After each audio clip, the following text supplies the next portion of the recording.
మే 27, 28, 29 ఈ నెల 27, 28, 29 కడప జిల్లాలో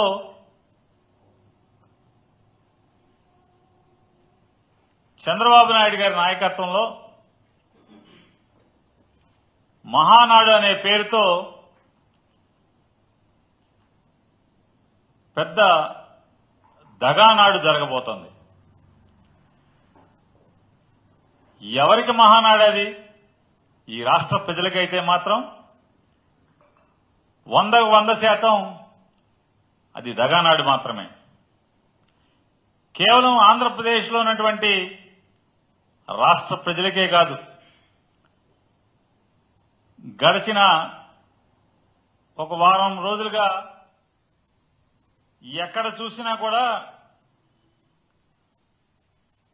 జరుగుతున్నటువంటి తంతులు, దాంట్లో వింటున్నటువంటి ఏడుపులు, పెడబొబ్బలు అన్నీ మనం ఒకసారి బేరీజ్ వేసుకుంటే ఆంధ్ర రాష్ట్ర ప్రజలకి మాత్రమే దగానాడు కాదది.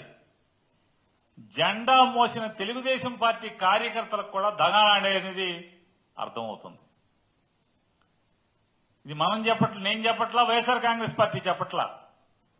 టీడీపీ కార్యకర్తలు, నాయకులు వాళ్లే ఈ మినీ మహానాడులో చెప్తాం, చూస్తూ ఉన్నాం. ఈ కడపలో జరగబోయేది దగానాడైతే జిల్లా జిల్లాకి జరిగినటువంటి మినీ మహానాడులన్నీ కూడా ఆక్రోశ నాడులుగా జరిగినటువంటి విషయాన్ని రాష్ట్ర ప్రజలందరూ కూడా మనందరం గమనించాం. ప్రతి ఛానలు ఈ ఆక్రోశ నాడుల్ని లేదా మినీ మహానాడు పేరుతో జరుగుతున్నటువంటి తెలుగుదేశం పార్టీ కార్యకర్తల ఆక్రోశ నాడుని మనందరం వీక్షించాం.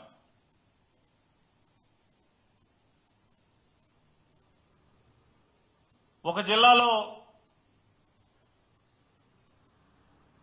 పాపం ఆయన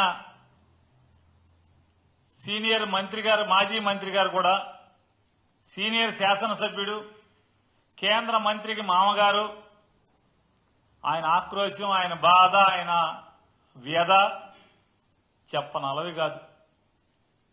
పాపం ఆయన బాధ నిజంగా అంటే వైఎస్ఆర్ కాంగ్రెస్ పార్టీ ఓడుగానో లేదా మాజీ మంత్రివర్యులు, మాజీ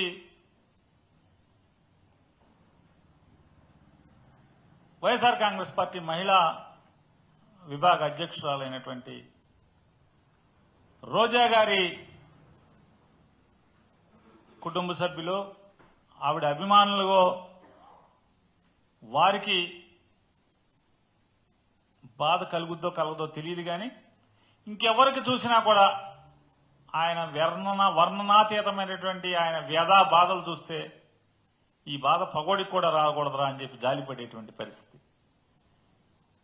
అంటే ఒక అధికార పార్టీలో ఈ మినీ మహానాడులో, అదే ఈ ఆక్రోశ నాడులు, కార్యకర్తల ఆక్రోశ నాడుల్లో జరిగినటువంటి ఆ మీటింగులో ఒక్కటంటే ఒక్క చోట కూడా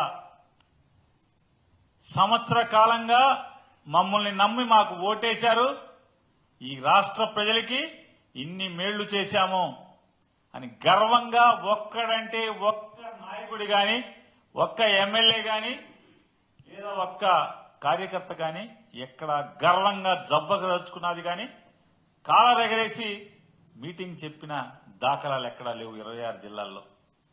ఒక్కటంటే ఒక్క చోట కూడా. లేదా ఈ ఆంధ్ర రాష్ట్రానికి 40 ఏళ్ల ఇండస్ట్రీ,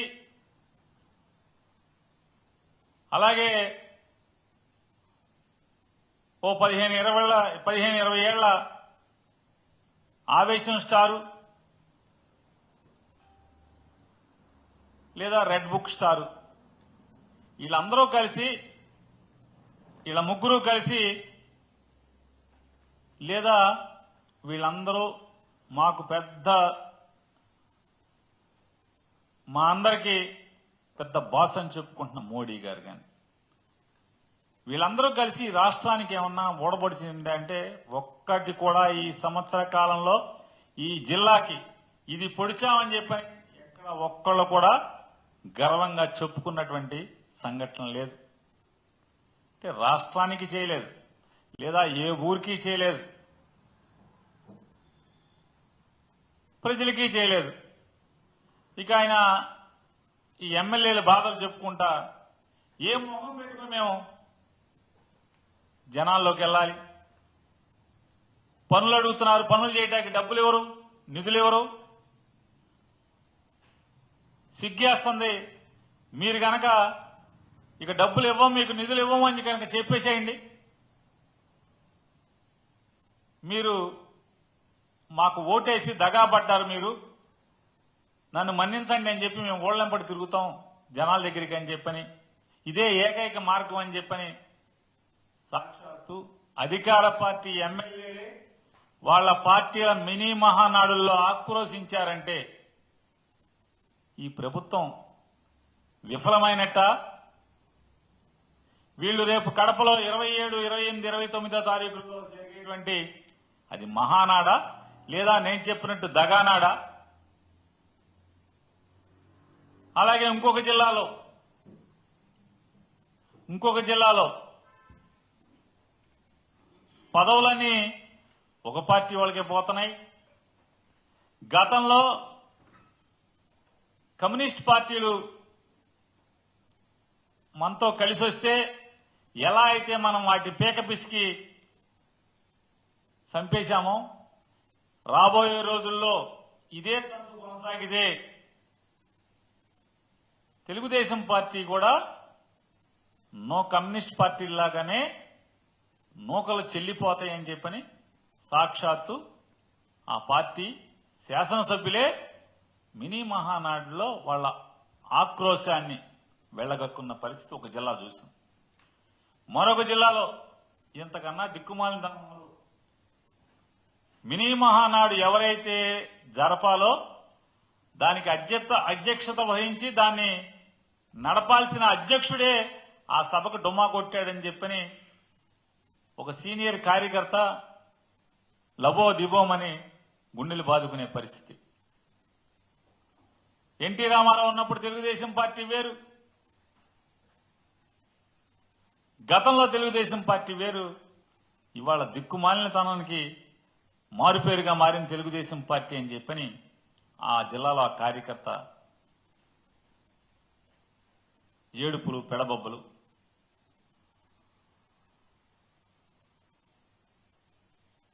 శకునం చెప్పే,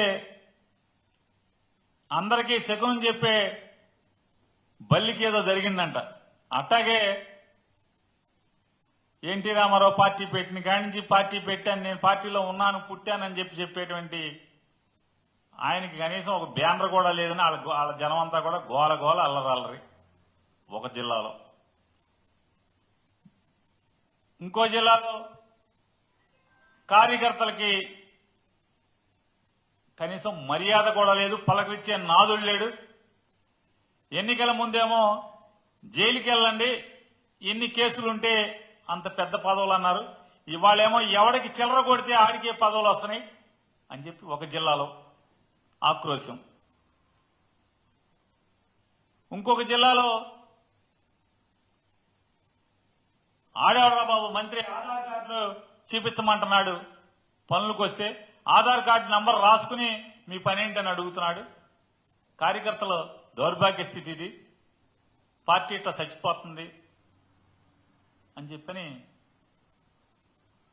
ఒక సీనియర్ కార్యకర్త ఆవేదన. మరొక జిల్లాలో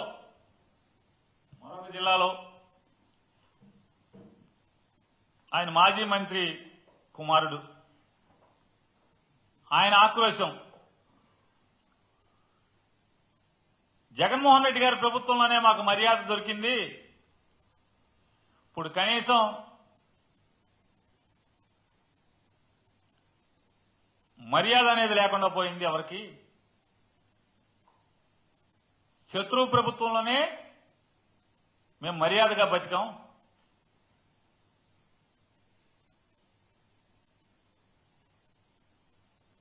ప్రభుత్వం రాగానే ఒక ఆయన పసుపు బిళ్ళలేస్తాం, ఆ బిళ్ళల జేబుకు తగిలించుకెళ్ళండి, ప్రభుత్వ కార్యాలయాల్లో కార్పెట్ పరిచి పూలు జిమ్మి కుర్చీ వేసి కాఫీ టీ ఇచ్చి మీ పని చేసి పంపిస్తారని చెప్పారు.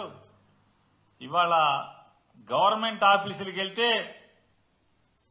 పురుగుల కన్నా హీనంగా చూస్తున్నారని చెప్పని ఆ మాజీ మంత్రి గారి కుమారుడు ఆక్రోశం, ఆవేదన, బాధ వర్ణనాతీతం పాపం.